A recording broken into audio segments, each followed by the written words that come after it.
ভারতের জ্যাকেটে তো পাকিস্তানের নাম থাকলো। নৈতিক জয় খুঁজল পাক, কাঁদল বাংলাদেশও। চ্যাম্পিয়ন্স ট্রফি খেলতে পাকিস্তানে যায়নি ভারত, আয়োজক দেশ হয়েও ফাইনাল হয়নি পাকিস্তানে। কিন্তু তাতেও নৈতিক জয় খুঁজলেন পাকিস্তানি নেটিজনের একাংশ। ভারত জয়ের পরেই তারা বলতে শুরু করলেন, আইসিসি চ্যাম্পিয়ন্স ট্রফি খেলতে টিম ইন্ডিয়া যতই পাকিস্তানে না আসুক, তাদের সাদা ব্লেজারে তো পাকিস্তানের নাম লেখাই থাকবে, সেটা চিরকাল থেকে যাবে বলে দাবি করছেন তারা।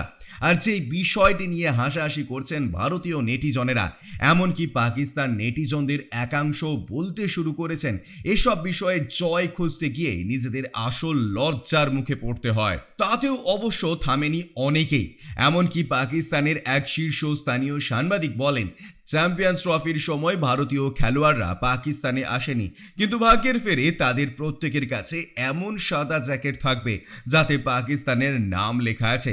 একই সুরে পাকিস্তানের অপর এক সাংবাদিক বলেন, কি লাভ হলো সাদা কোট পরে, ওটার ওপরেও তো পাকিস্তানের নাম লেখা আছে।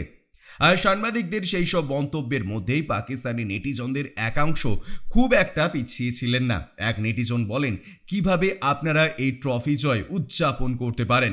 আপনারা দুবাইয়ের অর্ডারি পিচে প্রতিটা ম্যাচ খেলেছেন, এমনকি ডেভিড মিলার এবং অন্যান্য আন্তর্জাতিক ধারাভাষ্যকারেরা সেই পক্ষপাতিত্ব নিয়ে কথা বলেছেন। ভারত যে অন্যায্য সুবিধা পাচ্ছে সেটা নিয়ে কথা বলেছেন।